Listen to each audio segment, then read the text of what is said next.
Olá, como vai? Tudo bem? Bem-vindo aqui ao meu escritório e eu gostaria de conversar com você nesse vídeo sobre gestão de gargalos. Meu nome é José Inácio, eu ajudo profissionais e empresas a ganharem dinheiro sendo mais produtivos através de cursos, workshops, palestras e projetos de consultoria que permitem melhorar os processos, enxergar e medir os desperdícios que aumenta os custos, piora o atendimento ao cliente e tira a qualidade de vida dos profissionais. Bom, quando a gente olha para o nosso ambiente industrial, o que a gente vê são um conjunto de recursos, máquinas, equipamentos, pessoas, né? Então a gente tem um conjunto de recursos que estão ali à disposição da empresa para fazer a entrega de valor que ela propõe aí a seus clientes. Ocorre que existirá um conjunto de recursos ali naquela empresa cuja capacidade é inferior à demanda. A esse conjunto de recursos nós damos o nome de gargalos. Então, o gargalo é o recurso cuja capacidade é inferior à minha demanda. O gargalo vai ser o elemento que vai determinar a produtividade daquele meu processo produtivo, daquela área da minha fábrica que se propõe a fazer determinada entrega de valor para os nossos clientes. Determinando a produtividade daquela área, ele também determina o quanto aquela área vai gerar, né, de lucro para a empresa. Então, o gargalo determina a lucratividade do meu negócio. Essa ideia foi trazida por esse senhor que aparece aí em sua tela, Eliyahu Goldratt, em um livro que se chama A Meta. E aí, dentro desse livro, o Goldratt traz algumas ideias que revelam um sistema de referência bastante abrangente que busca auxiliar os gestores a determinar duas coisas. Qual é o ponto de alavancagem do negócio? Ou seja, qual é o gargalo do nosso negócio? E quais são as soluções simples e práticas que eu posso tomar neste gargalo para que ele realmente alavanque o nosso negócio? O livro A Meta foi escrito há cerca de 3 décadas e ele veio mudar a nossa visão sobre o sistema produtivo. O conceito de gargalo proposto aí pelo Goldratt exige que a gente tenha uma visão sistêmica na empresa, que a gente enxergue o todo. Isso é, exige que a gente enxergue o processo de produção como um fluxo contínuo, ao invés de segmentá-lo em diversas unidades independentes entre si, como que normalmente acontece. Eu vou buscar eficiência na área A, eficiência na área B, eficiência na área C, eficiência na área D, e assim eu creio que o meu sistema será eficiente. Então, a proposta do Goldratt é que a gente enxergue o ambiente produtivo um pouco mais de longe, que a gente enxergue o todo desse sistema produtivo e que a gente tenha especial atenção no fluxo dos materiais passando aí pela nossa fábrica. Esse fluxo deveria ser ágil e deveria ser contínuo. Dessa forma, eu faria a entrega dos produtos aí aos clientes de maneira que eu tenha uma maior geração de caixa para a empresa, consequentemente eu tenha uma maior geração de lucro para a nossa empresa. Então, quando ele fala que eu tenho que ter esse fluxo contínuo e ágil, eu necessariamente tenho que enxergar o todo, enxergar o sistema de forma integrada. E ao enxergar o sistema de forma integrada, eu vou identificar que existe ali, né, um recurso, ou se eu estiver falando de várias linhas, existem ali recursos, né, cuja capacidade é inferior à demanda. Eu vou identificar o gargalo ou os gargalos se eu estiver falando de linhas diferentes aí no meu sistema produtivo. Na visão do Goldratt, né, a empresa é como se fosse uma corrente. E uma corrente ela é tão forte quanto seu elo mais fraco. O elo mais fraco é o gargalo. E o que ele fala que muitas vezes o que as organizações fazem é reforçar todos os elos com a mesma intensidade. Reforçar todos os elos com a mesma intensidade não significa que a minha corrente fica mais forte se eu não tiver reforçado o meu elo mais fraco, que é meu elo gargalo. Na visão dele, sempre haverá um elo enfraquecido. Né? Em qualquer empresa eu vou ter um gargalo. E ele vai prejudicar o desempenho financeiro dessa empresa. E ele traz uma outra observação que é interessante, que esse elo mais fraco, pegando a empresa como um todo, pode ser o mercado. E aí, numa condição de baixa de mercado, né, eu não tenho como limitante de ganho da empresa, como limitante da geração de lucro da empresa, a capacidade interna dela. Eu tenho como limitante de ganho a baixa demanda no mercado. E eu deveria atuar nessa condição para fazer com que a empresa volte a ganhar dinheiro. Então, o gargalo, né, ele é o recurso cuja capacidade é inferior à demanda. Já falamos aqui que o gargalo ele determina a produtividade da fábrica, que o gargalo vai determinar a produtividade de um processo, seja ele produtivo ou não. Eu posso estar falando de um processo, por exemplo, de separação de materiais no centro de distribuição. E aí, naquele processo, eu também terei um gargalo. Eu posso estar falando aqui de um processo de manutenção em ferramentas. Também naquele processo eu posso ter um gargalo. Então ele vai limitar a empresa de alcançar o seu objetivo, que é a geração de lucro.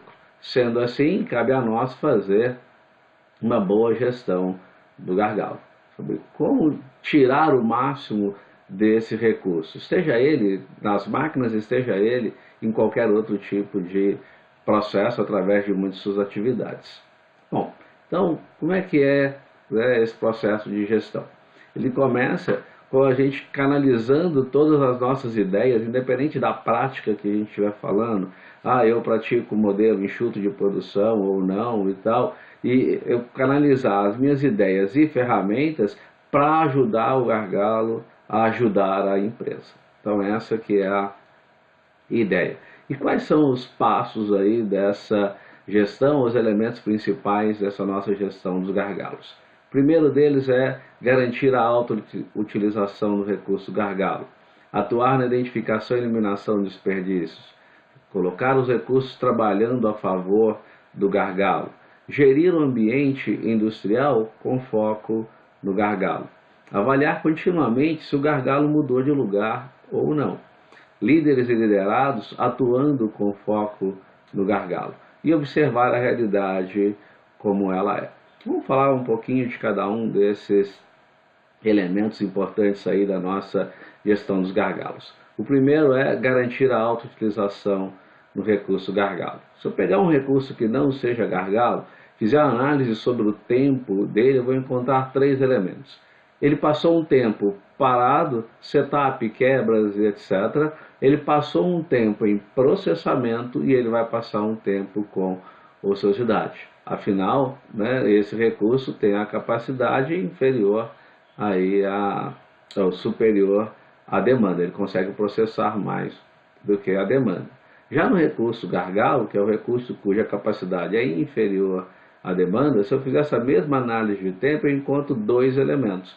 Eu vou encontrar um tempo de paradas e eu vou encontrar um tempo em processamento. Não tem ociosidade, porque a capacidade dele é inferior aí à demanda, certo? Então, quando eu falo de garantir a alta utilização, eu estou dizendo atuar sobre as paradas para que elas sejam as menores possíveis, certo?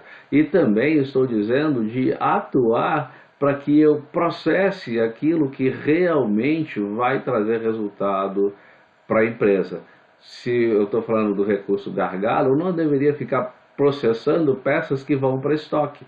Eu deveria processar peças que vão atender à demanda e vão se transformar em entrada de dinheiro na empresa.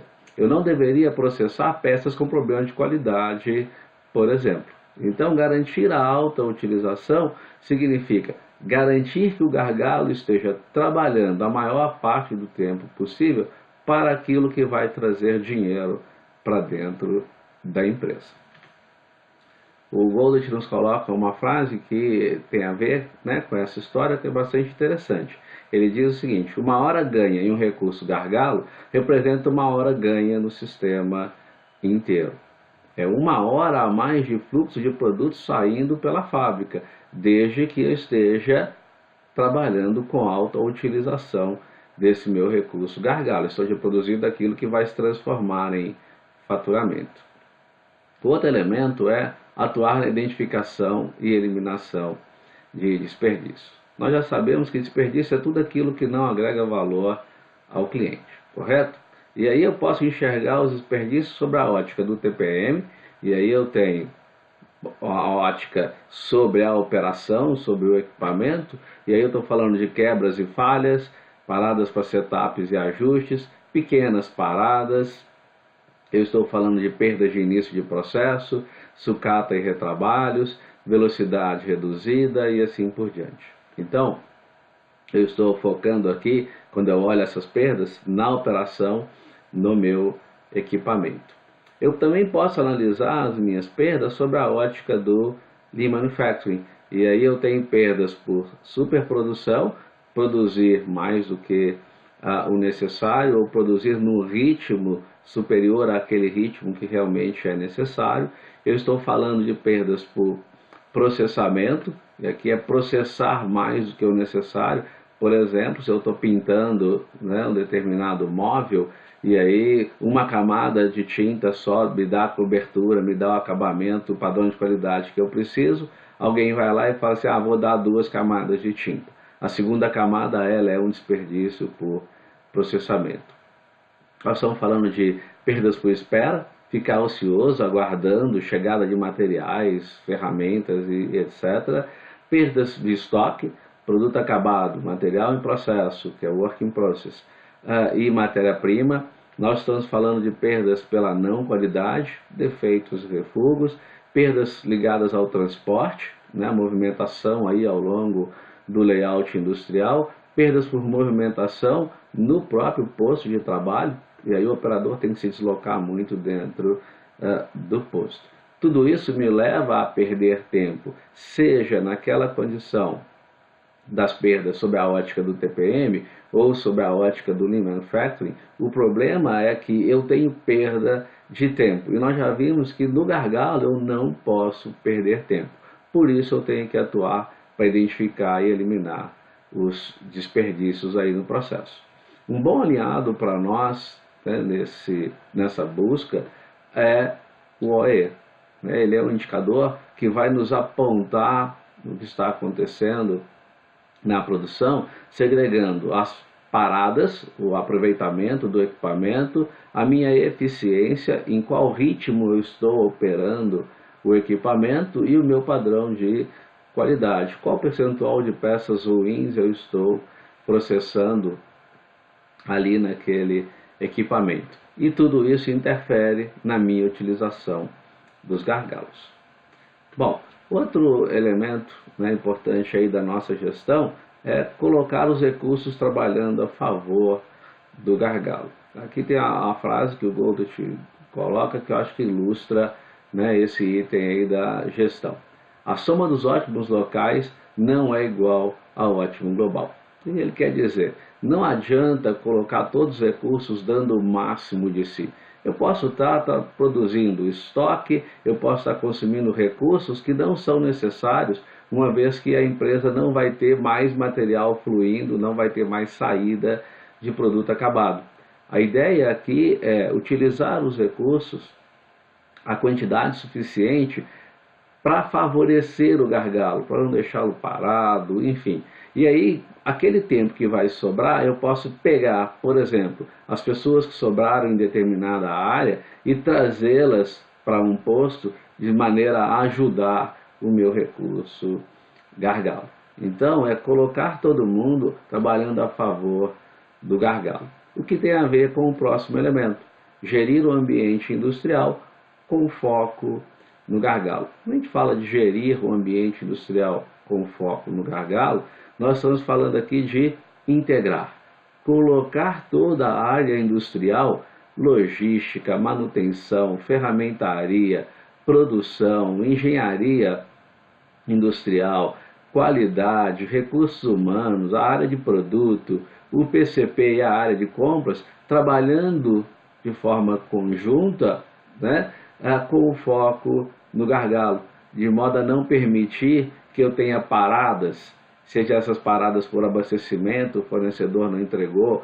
a operação anterior não entregou, seja para inspeções e ajustes, seja para setup, seja por quebras, trabalhar para que a minha qualidade seja 100%, tanto a produção naquele posto, tanto a produção no gargalo, quanto aquilo que eu também recebo, né, das operações anteriores ou do meu fornecedor. É trabalhar para que o meu ritmo de trabalho seja um ritmo de 100%, seja um ritmo definido pela engenharia de processos. É ter uma programação, um PCP, mais inteligente que beneficie aí o meu gargalo. É ter pessoas treinadas, é ter os meios produtivos adequados para que eu faça as entregas, é ter uma liderança qualificada para operar nessa condição. Então, isso é gerir o ambiente industrial com foco no gargalo. É integrar para que o gargalo seja beneficiado. Outro elemento importante dessa nossa gestão é avaliar continuamente se o gargalo mudou de lugar. Olha, gargalo é um recurso cuja capacidade é inferior à demanda, correto? O que pode acontecer é que a minha demanda mudou. Eu tenho uma mudança da quantidade, ela diminuiu, então eu tinha 1.000 unidades por dia e agora a minha demanda é 700 unidades por dia. Ou eu posso ter tido uma mudança no mix.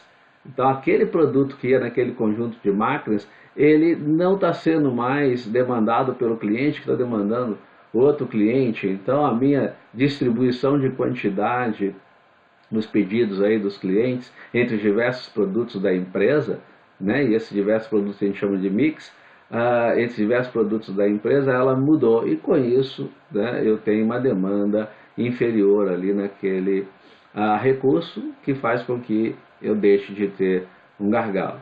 A outra coisa que pode ter acontecido, eu promovi melhorias no meu processo, e essas melhorias mudam o meu tempo de produção. Investimentos em novos equipamentos é outro elemento, né, importante aí, que faz com que o gargalo possa ter mudado de lugar. Terceirização de operações é outro elemento. Eu poderia falar aqui de vários elementos, mas o importante é eu entender que as condições ambientais da fábrica, ou do ambiente produtivo, ou do ambiente operacional, pode mudar, e com essa mudança eu tenho um deslocamento aí do meu gargalo para outro recurso. Um outro elemento importante aí dessa nossa gestão são líderes e liderados atuando com foco no gargalo. Quando eu falo de líderes e liderados atuando com foco no gargalo, eu preciso definir liderança.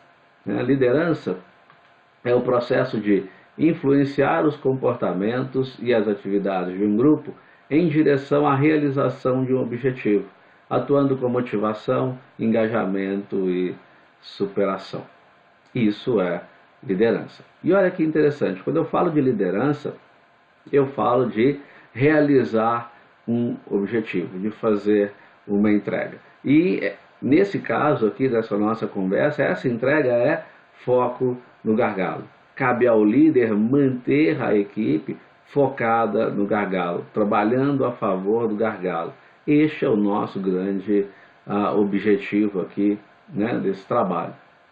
E ele vai fazer isso com motivação, engajamento e superação. As pessoas enxergam sentido em atuar dessa forma, as pessoas se engajam, elas vão dar o melhor de si nesse processo e vão superar frente aos inúmeros desafios que vão acontecendo dentro do ambiente industrial no nosso dia a dia.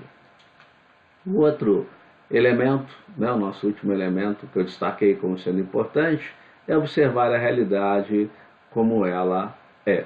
E aí eu trouxe uma frase aqui do Taiichi Ohno. O Ohno dizia, o Ohno é o pai do sistema Toyota de produção, que hoje a gente chama de Lean Manufacturing. Ele dizia que dados são importantes, mas dou maior ênfase aos fatos.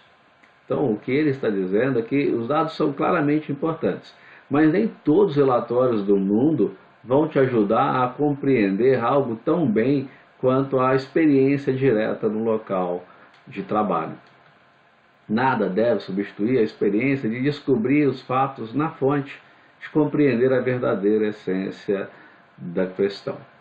Quando a gente está falando de observar a realidade como ela é, e dentro da linguagem, né, do sistema Toyota de produção ou do Lean Manufacturing, a gente está falando de praticar o Gemba, ou de praticar as caminhadas pelo Gemba Walk. E isso, a gente tem que entender o seguinte, o foco é o local de trabalho. E quando eu falo foco é o local de trabalho, com todas as suas interconexões. Então eu tenho que ir para o local de trabalho, mas eu não posso perder, né, a visão do todo. De onde vêm os materiais, de onde vêm as informações, e para onde vão os materiais e para onde vão as informações. Esse local de trabalho a gente dá o nome de Gemba, né, dentro da linguagem, né, do Lean Manufacturing, a gente dá o nome de Gemba. E dentro do Gemba nós vamos encontrar os problemas e as pessoas. Vivenciando o Gemba eu vou enxergar a verdade. Eu vou praticar o Genshi Genbutsu, né? Isso significa vá ver com os próprios olhos. E ao ver com os meus próprios olhos, eu identifico as oportunidades de melhoria, o que vai levar o meu sistema no processo de evolução. Então, quando eu falo de fazer a gestão dos gargalos, é fazer esse conjunto de ações que a gente passou aqui rapidamente por cada uma delas. Fazendo a adequada gestão dos gargalos, eu alcanço a produtividade que a empresa busca e eu consigo fazer, né, as entregas que vão possibilitar a essa empresa ganhar dinheiro. Ok? Então eu espero ter contribuído com você aí com essa visão sobre gestão dos gargalos e que você coloque em prática isso que a gente viu aqui, que eu pontuei aqui para vocês. Se tiver qualquer tipo de dúvida, faça contato, vai ser um prazer, né, estar conversando com você sobre este e outros assuntos ligados à gestão industrial. Um abraço e até o próximo vídeo.